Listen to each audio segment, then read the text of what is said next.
Hola, estás escuchando audiolecturas espontáneas. Los libros no pueden ser un privilegio. Hoy quiero leerles un capítulo del libro Implosión, apuntes sobre la cuestión social en la precariedad, donde se propone leer lo social desde abajo. Por eso se lo llama también fuerza, mayorías populares, vidas precarizadas y cansadas, estados anímicos. Me parece demasiado coyuntural, principalmente para este momento en que está viviendo Argentina, que igualmente está empezando a ser algo sumamente mundial, donde los neofascismos y el mercado están invadiendo nuestras vidas.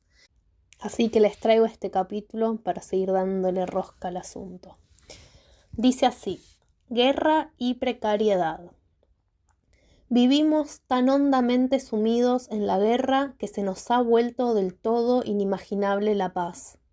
Esta guerra es como una selva virgen que desde hace años nos tiene sometidos, cada vez con mayor fuerza a su oscuro hechizo, de manera que empezamos a dudar de que más allá de sus lindes exista algo. Ernest Junger, Tempestades de acero. Si preguntase por las guerras, guerra contra la población, guerras de subjetividad, guerras económicas, microendeudamiento y macroendeudamiento, guerras de clase, de género, etc., en nuestros territorios, es preguntarse por la precariedad. Tenemos que interrogarnos también por los modos en que esa precariedad se hace operativa. Es decir, tenemos que activar una cartografía de la precariedad en acto, entendiendo la precariedad no como noción que pasiviza o únicamente determina, sino también como una condición de hipermovilización de las vidas actuales. Gestiones y movilizaciones en la precariedad a nivel material, anímico, de relaciones laborales, que incluyen desde cómo llegar con poco dinero al fin de mes o de la semana, hasta mantener habitables los espacios comunes en un barrio, un centro comunitario, una institución, un trabajo, pasando por la permanente gestión de los territorios domésticos. La manera en que se lidia con el ajuste, las crisis y los conflictos que dispara. Una precariedad que no es mera falta, informalidad, desmantelamiento del Estado social, demandas segmentadas, precariedad laboral, habitacional, urbana, etc., sino un verdadero campo de juego de lo social, con sus estratificaciones, distribuciones diferenciales, con su regularidad. Una precariedad que puede ser el límite, el plano, el fondo común de las vidas y que al mismo tiempo tiene sus recortes y jerarquías. No todos estamos a la misma distancia de ese abismo, y existe una desigualdad, distribución social, geográfica, etaria y de género de la exposición a la precariedad, y a los desbordes y violencias que contiene. La lucha por correrse de la exposición violenta a ese fondo lacerante, la lucha por salir de sus efectos inmediatos, quizás sea la forma contemporánea de las luchas de clases. En las metrópolis latinoamericanas, en sus territorios periféricos marginalizados, se presentan altos índices de informalidad económica, políticas públicas deficientes, falta de inversión en infraestructura social, etc. En estos territorios se observan violencias institucionales, de fuerzas de seguridad, inseguridad, robos cada vez más violentos, enfrentamientos entre banditas, crimen organizado, también crimen desorganizado y anómico, enfrentamientos entre vecinos, violencias al interior de las familias, de los hogares. En medio de estas violencias difusas, verticales y horizontales, en relación a ellas, es que pensamos las conflictividades sociales y también la condición de movilización social permanente de las vidas. No después. Son conflictividades más ambiguas, con otro tipo de resonancias y efectos, y con causas menos nítidas. también menos organizables desde antagonismos sociales o de clase tradicionales. Estos escenarios son los que definimos como escenario de guerra en y contra la precariedad. Por sobrevivir, por hacer pie, por cuidar lo poco que se tiene, por mantener umbrales vivibles en medio del desborde. Siendo concretos, una precariedad que ya es lazo social, que se verifica en el calendario vital y la organización del tiempo y de las energías. Llegar no solo al fin de la semana, sino alcanzar más o menos enteros el final del día. En esta nueva dimensión temporal que genera la precariedad totalitaria, se combinan la determinación, la quietud o la fijeza de esos destinos de clase, determinaciones estructurales, condicionamientos casi de hierro. Con la hipermovilización de las vidas contemporáneas, especialmente de quienes cuentan con menos redes para conquistarse otra temporalidad. Bajar un cambio o tomar cierto control sobre las variables de la propia vida y de quienes están alrededor. Hay que estar a todo ritmo siempre, y todo lo que se arma y se hace es sobre el suelo resbaladizo, móvil, provisorio. El tiempo se trastoca, vía endeudamiento, provisoriedad de los trabajos, de la vivienda, de los espacios, pero no en el sentido de un desacomodado que se puede arreglar, sino de manera irreversible. Esa es la normalidad precaria. La regularidad de la precariedad totalitaria, no hay reposición ni restitución posible y lo que se arma es un ritmo cotidiano y un calendario vital propios. Primer subtítulo. 1. Una imagen de la ligazón entre guerra y precariedad, el engorramiento. Engorrarse, por un lado, es el reverso del consumo en la precariedad.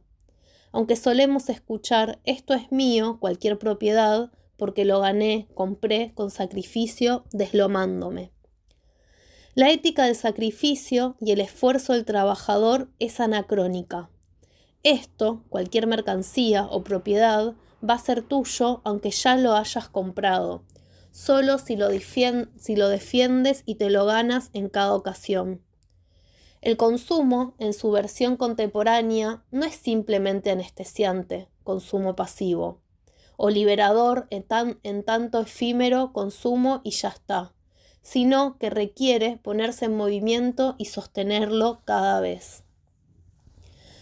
En el consumo hay fetichismo de la mercancía, pero hay, sobre todo, trabajo que comienza una vez consumida la mercancía.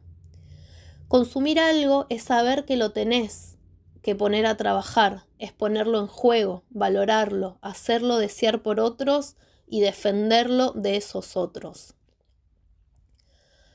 Porque comprar no te hace propietario. La condición de propietario hay que ganársela. Las cosas no llevan inscriptas los nombres de sus compradores. Permanentemente tenemos que marcar la propiedad sobre ellas y para eso existe la estrategia de engorrarse. ¿Sos propietario? Bancátela. Así, con ese tono áspero y cruel, nos habla el mercado.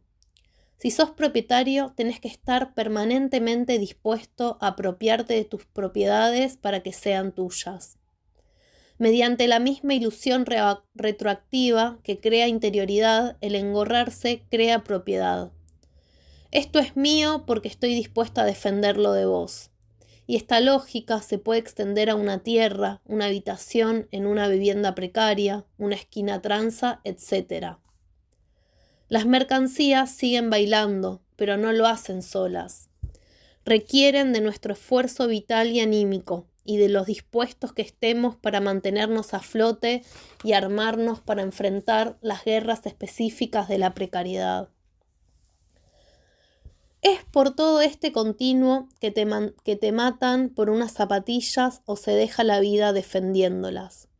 Colectivos, juguetes perdidos, ¿quién lleva la gorra? Violencia, nuevos barrios, pibes silvestres. Engorramiento como gesto profundo y complejo de sostenerse algo en medio de la precariedad, desde una propiedad hasta lo inmaterial. Encarnación en cuanto hábito, gesto y afecto de la belicosidad de lo social implosionando. Engorrarse, que en realidad es más que un gesto, puede implicar toda una organización, una sedimentación en hábitos, una interpretación lejos de ser un racismo de resentimiento, o un mero ejercicio del poder enjambrado en la sociedad. Puede ser más bien una forma de autoprotección difusa, autoprotección de umbrales de propiedad provisoriamente conseguidos. Fuera del welfare, las cosas son obsoletas, no solo por una finitud tecnológica de su producción, sino también por la exposición a una lacerante precariedad que pone todo en riesgo. Del rejunte familiar o barrial en peligro, de la propia vida amenazada. Cuando hay grandes propiedades, hay grandes desigualdades. Por cada hombre muy rico debe haber al menos 500 pobres, y la opulencia de unos pocos supone la indulgencia de muchos. El dueño de una propiedad valiosa no puede dormir seguro ni una sola noche si no se halla bajo la protección de un magistrado civil. Todo el tiempo se ve rodeado por enemigos desconocidos, de cuya injusticia él será protegido mediante el brazo poderoso del magistrado civil, siempre en alto para castigarla. Cuando no hay propiedad, o al menos ninguna, cuyo valor supere el de 2 o 3 días de trabajo, el gobierno civil no es tan necesario. Adam Smith, citado por Mauricio Lazarato en Guerras y Capital. Se equivocó Adam Smith. Cualquier propiedad, incluso aquellas cuyo valor no supera las 24 horas de trabajo, se debe defender. Precisamente allí donde no hay experiencias comunitarias fuertes que inauguren también seguridades fuertes, u otro tipo de lógicas vinculares. Hemos caracterizado a los nuevos barrios como poscomunidades. En territorios sin garitas o casillas de seguridad, sin custodia pública o privada. Engorrarse se erige como una acción que busca proteger lo ganado, cuidar todo aquello que puede volverse botín de las microguerras sociales difusas. Durante los años en que tanto en la Argentina, denominada la década ganada, como en otros países de la región, el ciclo de gobiernos progresistas expandió fuertemente el consumo popular. Hemos pensado desde otro ángulo los efectos sociales, vecinales, territoriales de esa nueva acumulación. Esas hipótesis, creemos, siguen siendo vigentes aún en contextos de ajuste y enfriamiento del consumo. Incluso se radicalizan. Ante la escasez y el ajuste no existe ni existió antes el consumo pacífico. Incluso un consumo sostenido por un Estado que interviene en una economía con políticas de regulación requiere, por su operatividad social, de un reverso. No hay consumo sin engorramiento. Y no lo hay precisamente porque el crecimiento del consumo o el exceso al consumo a secas se da sin que se altere la precariedad de fondo. Existe una ligazón total entre precariedad y consumo que en muchos casos ni siquiera fue registrada, ya sea por los límites propios de un imaginario estatista, que creía en un revival del superpoderoso estado de bienestar, o por los de un imaginario militante que concibe al consumo únicamente desde los postulados de la teoría crítica. Dos modos de moralización del consumo: celebración o impugnación. El consumo te vuelve ciudadano o el consumo aliena. que no pueden pensar al consumo expansivo entrelazado con el necesario engorramiento para sostener lo adquirido. Si el engorrarse es una acción de algún modo posestatal o paraestatal o aestatal, es porque intenta lidiar con situaciones caracterizadas por el desborde y también por la implosión. Escenas que parecen ingobernables, insondables, inabordables, difusas.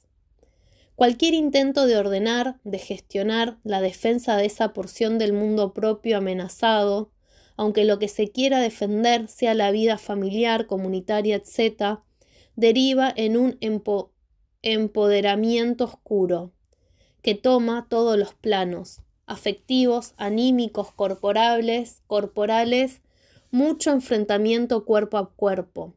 Se dan disputas por la tranquilidad al costo que sea.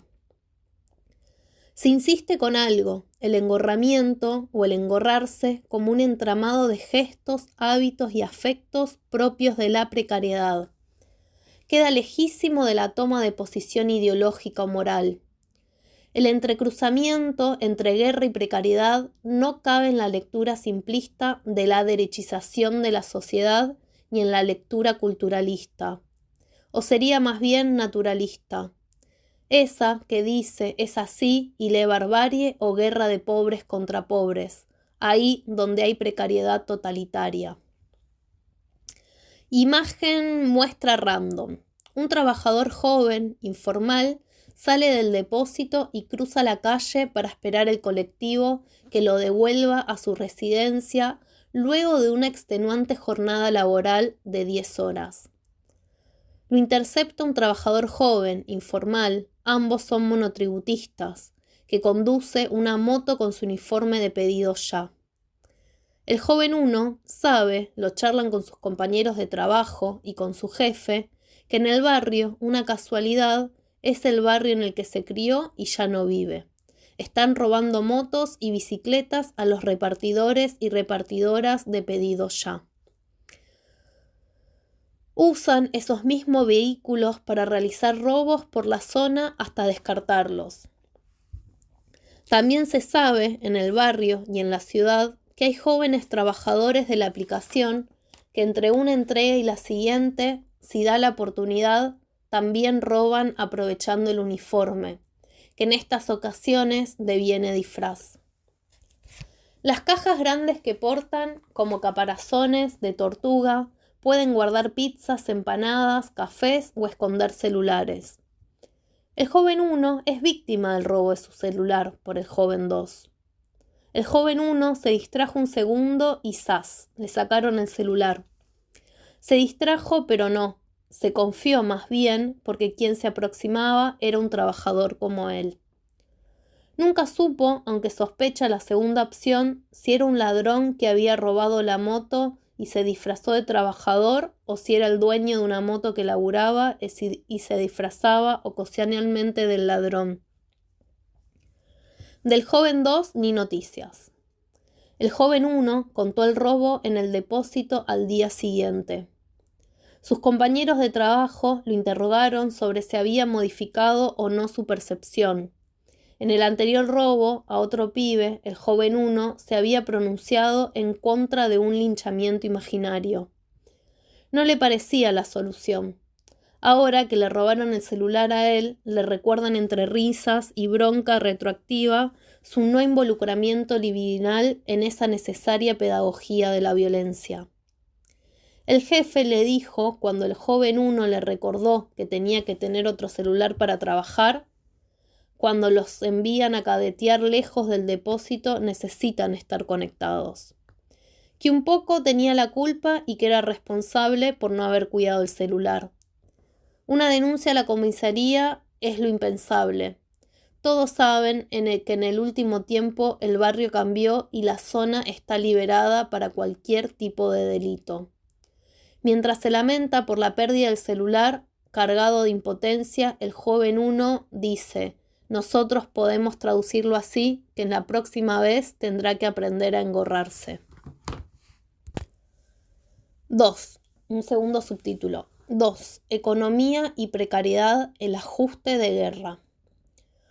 Una dimensión clave de la ligación entre guerra y precariedad es la económica, pero en sentido amplio.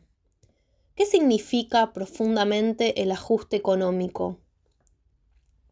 Veremos que es mucho más que una cuestión de ingresos. Es libidinal, es anímico, es un ajuste en términos de expectativas vitales y en lo que se refiere al uso de la ciudad, del tiempo, etc.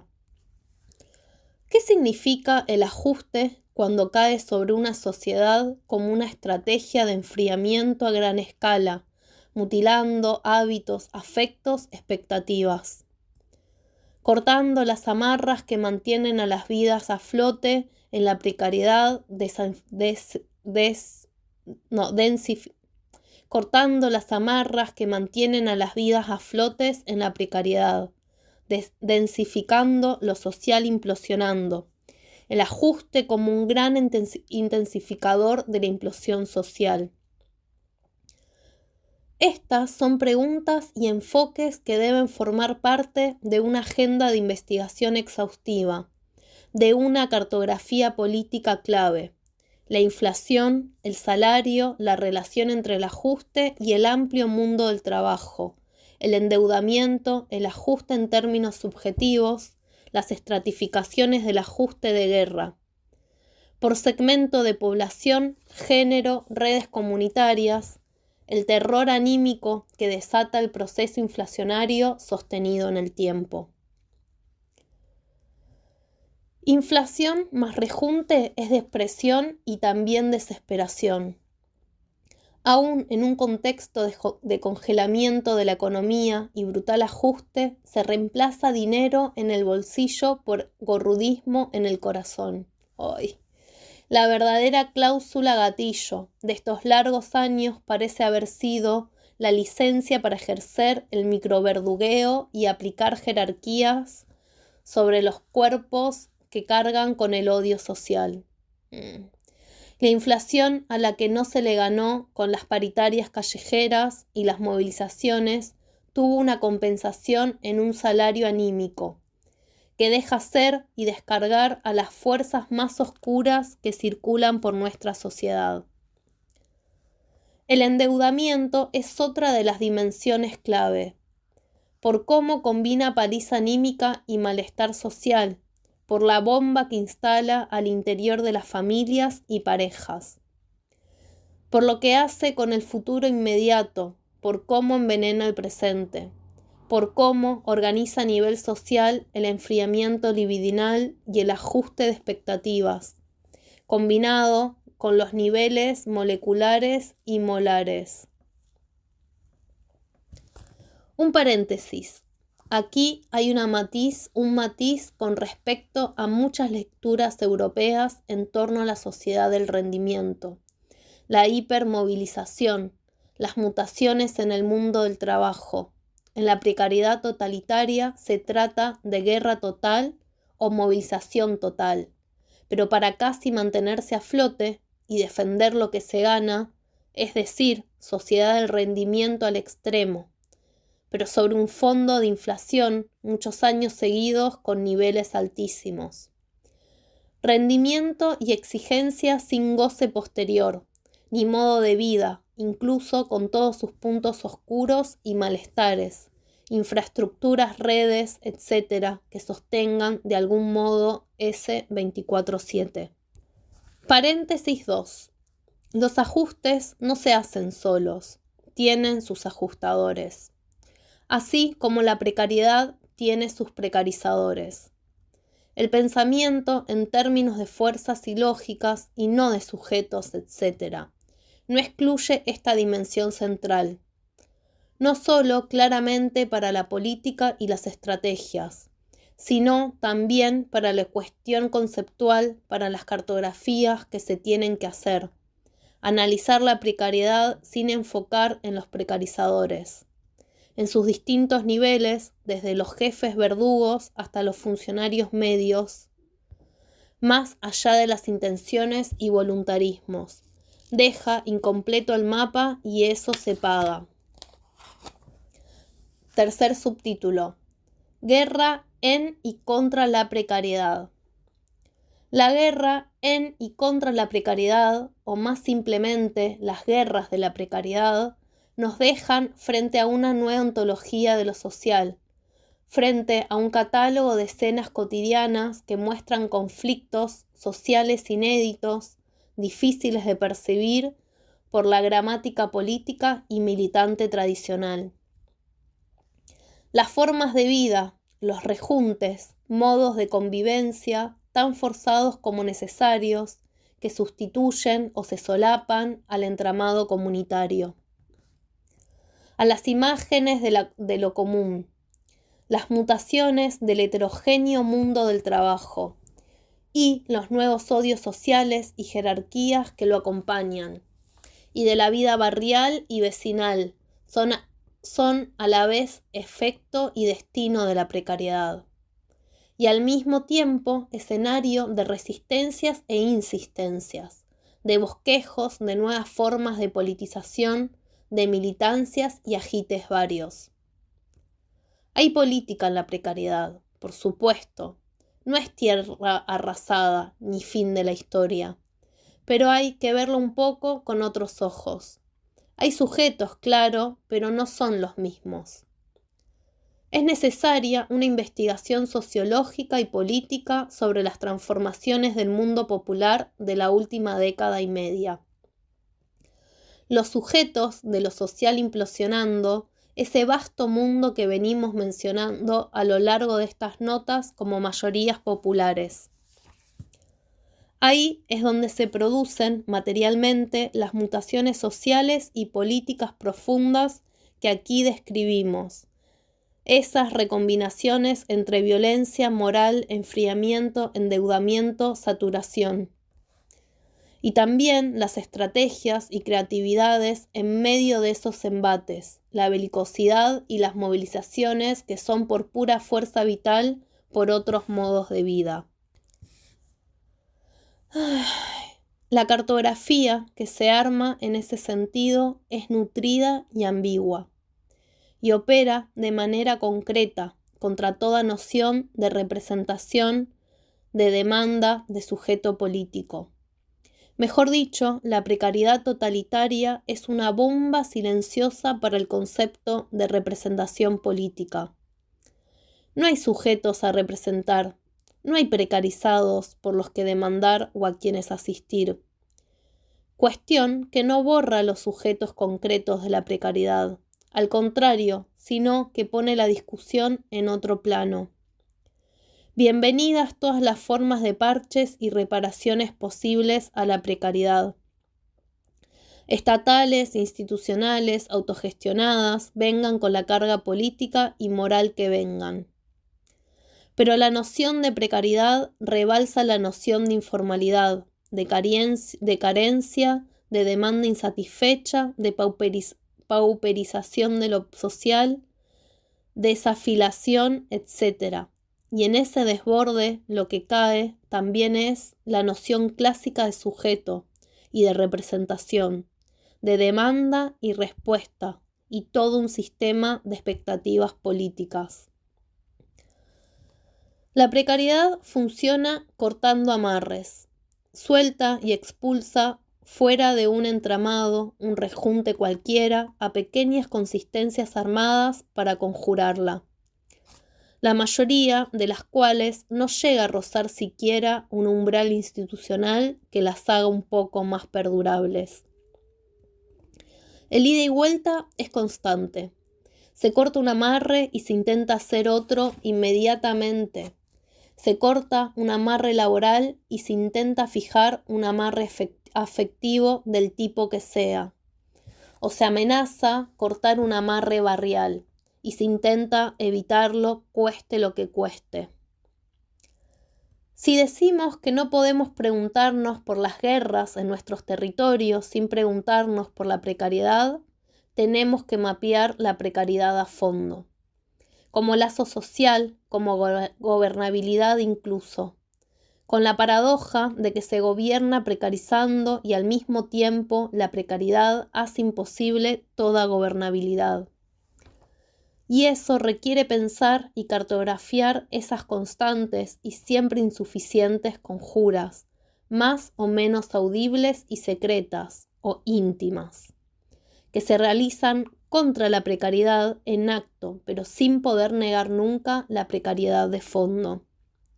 Ampliar la cartografía política es incluir esas conjuras e insistencias, esos amarres momentáneos. Subtítulo 4. Las guerras del interior.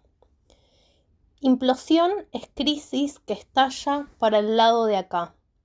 Crisis replegada y ajustada en un interiorismo cada vez más recargado y asfixiante. Espacios saturados sin atmósfera. Lo dicho, las implosiones no se asemejan a los estallidos. Son de otra naturaleza. Aunque pueden incluirlos, se profundizan siempre en un más acá. Barrio adentro, casa adentro, familia adentro, cuerpo adentro. Un adentro o un interior que lo pensamos como lógica, como dinámica de la precariedad, no únicamente como lugar o locación. Un pasillo, un hospital rebalsado, un centro de salud que no da abasto, un centro de rehabilitación o un barrio denso, la nocturnidad picanteada, un comedor lleno o una escuela al límite.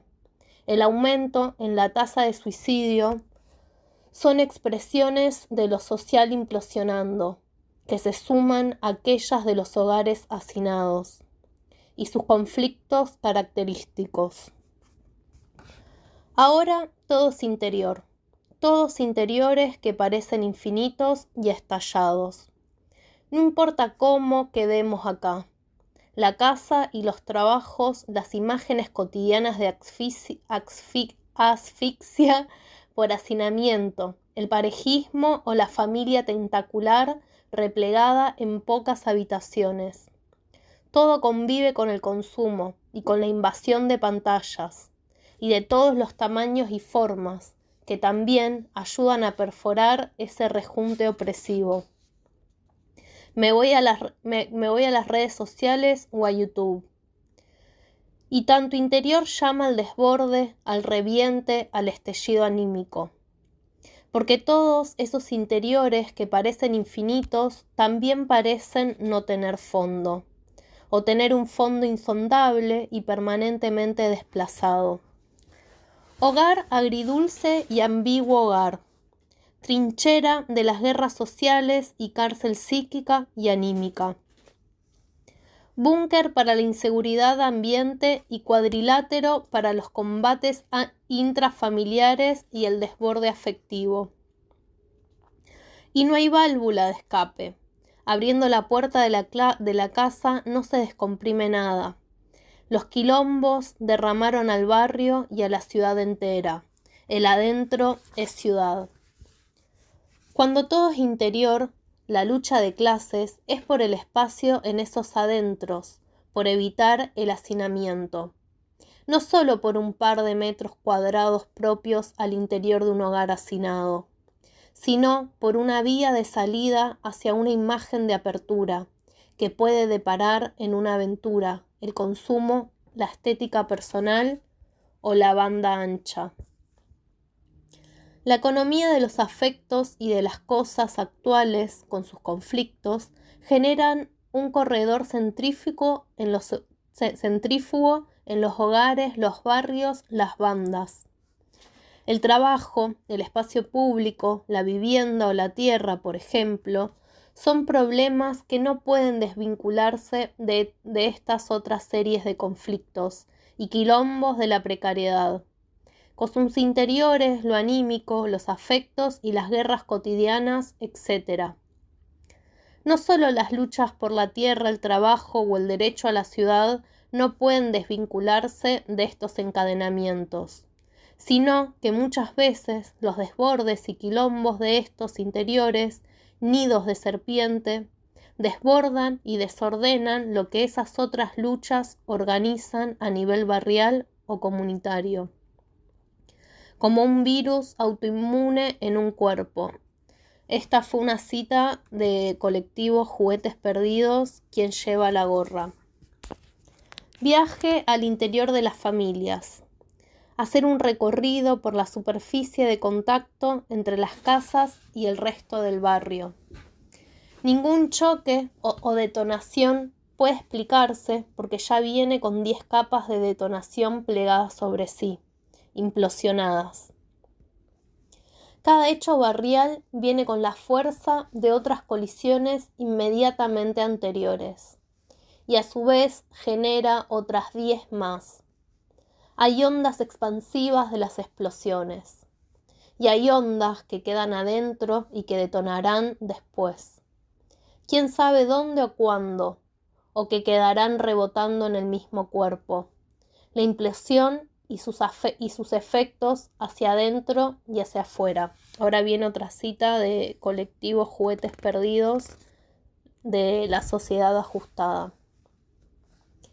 El director de una salita barrial nos dice que hay que ver el trasfondo, repetido como un mantra a la hora de atender los reclamos de los profesionales que se lamentan si alguien llega tarde a un turno o no continúa un tratamiento o no sigue ciertas pautas de salud.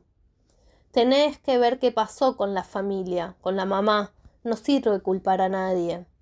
Pero a su vez, si ves el trasfondo, no llegás más. No llegás a ver todos los niveles. Es el contexto, hay que ver el porqué y el otro porqué y así. Yo hablo con los médicos porque a veces se encabronan porque la gente llega 2 horas tarde al turno.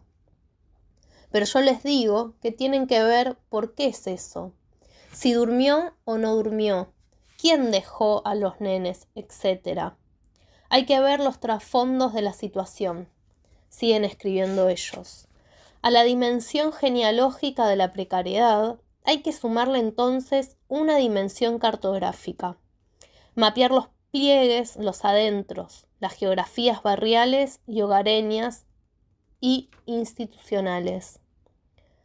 Ver las zonas porosas, las líneas punteadas de las fronteras y los adentros. Queda trunca una investigación del conflicto social y de las movilizaciones sociales que solo recorre el lado de afuera de las casas, barrios, lugares de trabajo, instituciones.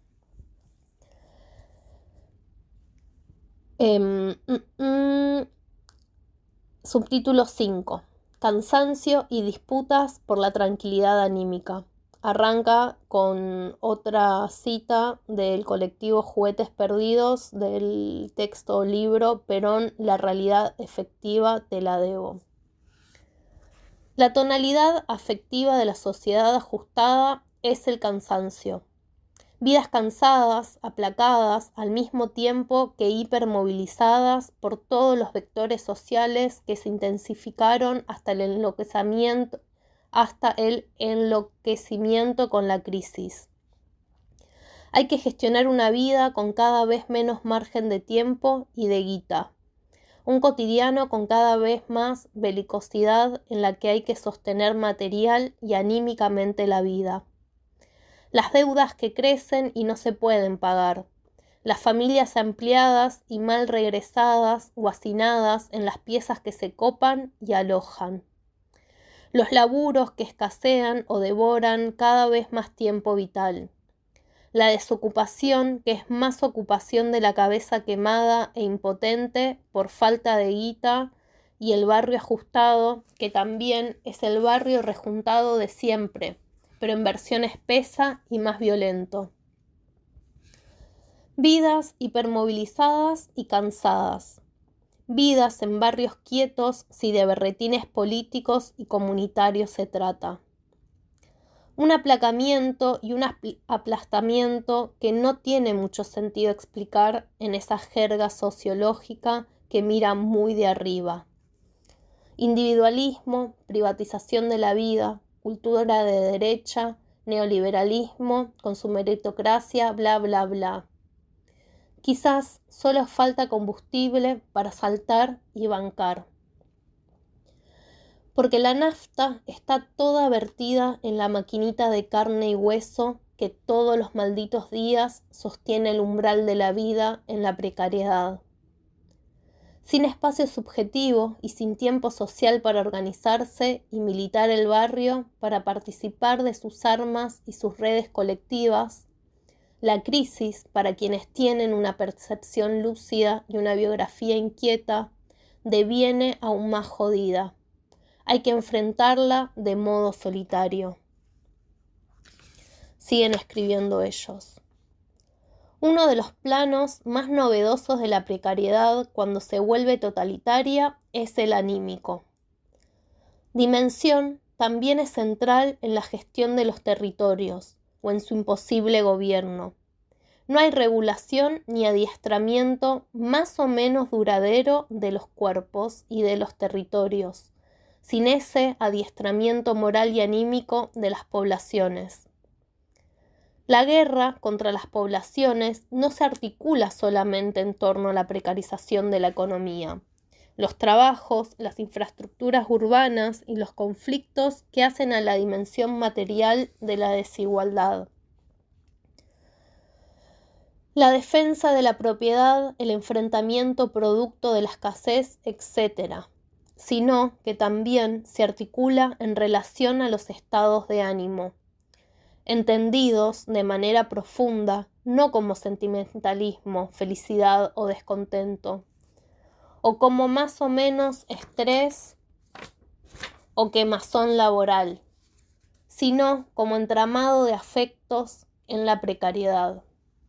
En todo caso, una dimensión profunda de lo que es la felicidad y la tranquilidad, el bienestar común, los deseos y anhelos, etc.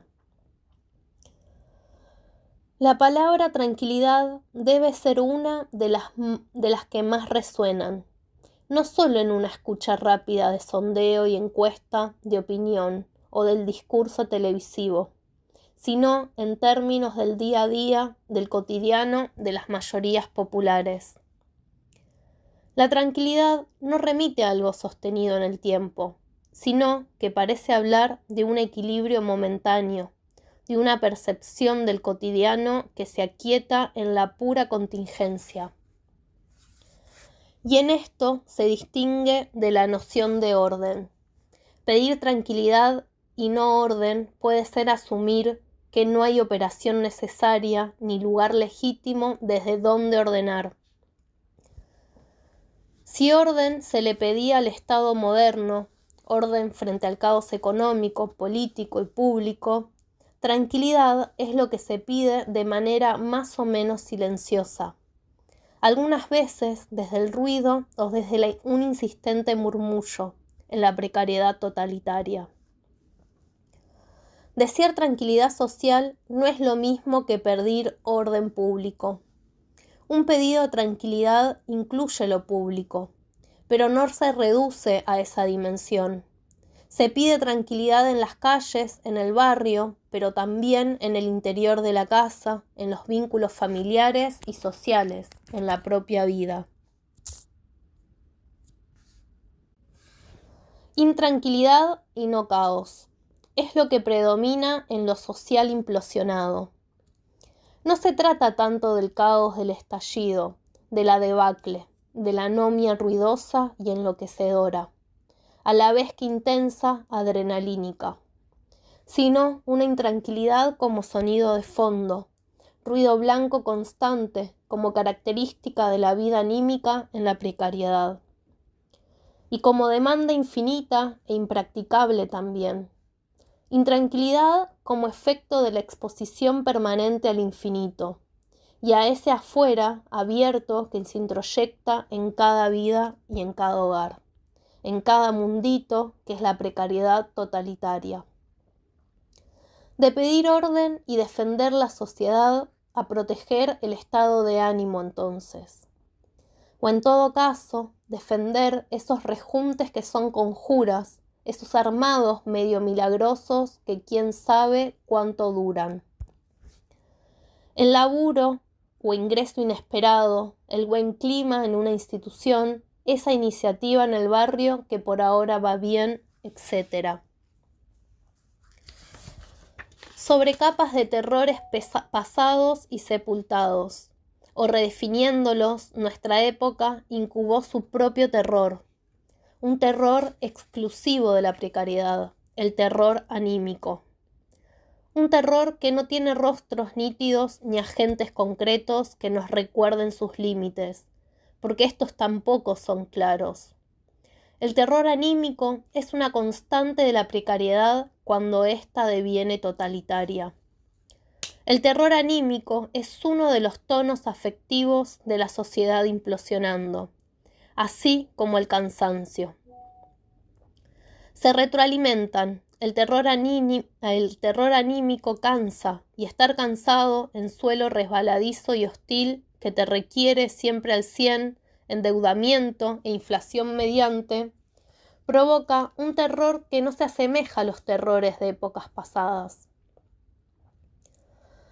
No es el terror a quedar desocupado, a no conseguir trabajo o a la incertidumbre habitacional.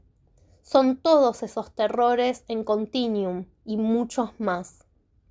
Lo dicho, la precariedad totalitaria no se segmenta por demandas. Hablar de guerras sociales y precariedad obliga a pensar su contracara en términos de repliegues, de pedidos y de disputas por la tranquilidad. La mercantilización de la seguridad, la tranquilidad como servicio para pocos, la medicalización y la privatización de los malestares, esos paraísos urbanos que son infiernos de otros. ¿Cómo se sostienen? ¿Sobre quiénes recaen los costos de esos niveles de vida? Son aspectos a tener en cuenta cuando hablamos de lo anímico y de las disputas por la tranquilidad, en las disputas del día a día.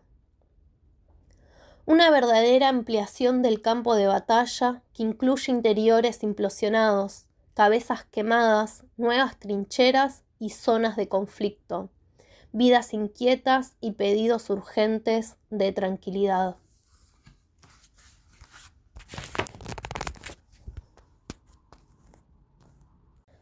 Fin. Qué alegría que hayas llegado hasta acá. Me alegra mucho que cada vez más personas escuchen lo que hago. Si te gustó, te agradezco que lo compartas y mucho más que pongas un comentario en este capítulo o en las redes. Muchas gracias.